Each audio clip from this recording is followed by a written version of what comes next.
ایران کا آبنائے ہرمز پر مکمل کنٹرول کا دعویٰ۔ پاسداران انقلاب کا کہنا ہے کہ آبنائے ہرمز پر ایران کا مضبوط کنٹرول ہے، دشمنوں کے لیے آبنائے ہرمز کو نہیں کھولا جائے گا۔ ایرانی وزارت خارجہ نے جنگ بندی درخواست کی تردید کر دی۔ ترجمان ایرانی دفتر خارجہ نے کہا کہ جنگ امریکہ اسرائیل نے شروع کی، تہران صرف اپنا دفاع کر رہا ہے۔ امریکہ مذاکرات کو اپنے مطالبات مسلط کرنے کے لیے استعمال کرتا ہے۔ دنیا میں اب کوئی بھی امریکی سفارتکاری پر بھروسہ نہیں کر سکتا۔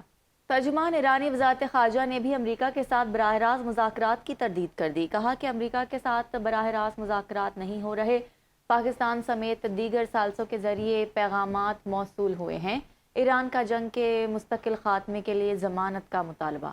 سینئر ایرانی حکام کا کہنا ہے کہ ثالثیوں نے منگل کو ایران سے رابطہ کیا، جس میں سفارتکاری جاری رکھنے پر گفتگو ہوئی۔ عارضی جنگ بندی کے لیے ثالثیوں کے ذریعے کوئی بات چیت نہیں ہوئی ہے۔ امریکی صدر ٹرمپ کا سعودی ولی عہد محمد بن سلمان اور یو اے ای کے صدر سے ٹیلی فونک رابطہ۔ امریکی میڈیا کے مطابق ٹرمپ اور سعودی ولی عہد کے درمیان ایران جنگ اور مشرق وسطی کی صورتحال پر تبادلہ خیال ہوا۔ امریکی صدر نے محمد بن سلمان کو ممکنہ جنگ بندی مذاکرات کے حوالے سے آگاہ کیا۔ ٹرمپ اور شیخ محمد بن زید ال نہیان نے خطے میں بڑھتی کشیدگی اور اثرات کا جائزہ لیا۔ دونوں رہنماؤں کا میری ٹائم سیکیورٹی اور عالمی معیشت کو درپیش چیلنجز پر تبادلہ خیال۔ ایران کی جانب سے مبینہ حملوں پر بھی تشویش کا اظہار۔ امریکی جریدے وال اسٹریٹ جرنل نے انکشاف کیا ہے کہ یو اے ای امریکہ کے ساتھ مل کر آبنائے ہرمز طاقت کے ذریعے کھلوانے کی تیاری کر رہا ہے۔ متحدہ عرب امارات مشرق وسطی کا پہلا ملک ہے جس نے آبنائے ہرمز کو کھلوانے کے لیے امریکہ کی فوجی مدد کا ارادہ کر لیا ہے۔ متحدہ عرب امارات اقوام متحدہ کی سلامتی کونسل میں بھی ایسی قرارداد کی منظوری کے لیے لابنگ کر رہا ہے جس سے فوجی طاقت کے ذریعے آبنائے ہرمز کھلوائی جائے گی۔ امریکی اخبار واشنگٹن پوسٹ نے دعویٰ کیا کہ ایران کے افزودہ یورینیم کو قبضے میں لینے کے لیے ایک اور ممکنہ منصوبہ تیار کیا گیا ہے۔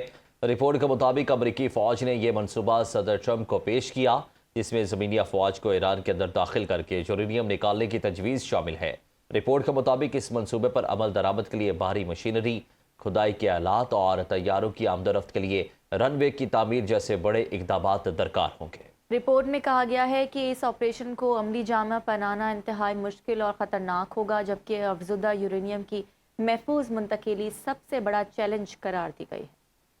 عرب امارات کی ایرانیوں کی رہائشی سیٹ سے متعلق دعوے کی تردید۔ اماراتی وزارت خارجہ نے کہا کہ امارات ایرانی کمیونٹی کو ساجی ڈھانچے میں لازمی حصہ سمجھتا ہے، جبکہ امارات ایئر لائن نے کہا ہے کہ ایرانیوں کو انٹری اور ٹرانزٹ کی اجازت نہیں ہوگی۔ ایک اور اماراتی ایئر لائن نے کہا تھا کہ گولڈن ویزے کے حامل ایرانی اس پابندی سے مستثنیٰ ہوں گے۔ فرانسیسی صدر میکرون کی ٹوکیو میں جاپانی وزیراعظم سے ملاقات۔ فرانس اور جاپان کا جنگ بندی اور آبنائے ہرمز میں آزادانہ جہاز رانی کا مطالبہ۔ جاپانی وزیراعظم نے کہا کہ مشرق وسطی کی کشیدگی میں فوری کمی کی ضرورت ہے۔ برطانوی وزیراعظم کہتے ہیں کہ ایران سے جنگ ہماری نہیں، ہمارے ملک کا اس سے کوئی تعلق نہیں۔ کیس اسٹارمر کا کہنا ہے کہ پہلی اور آخری ترجیح برطانیہ ہے۔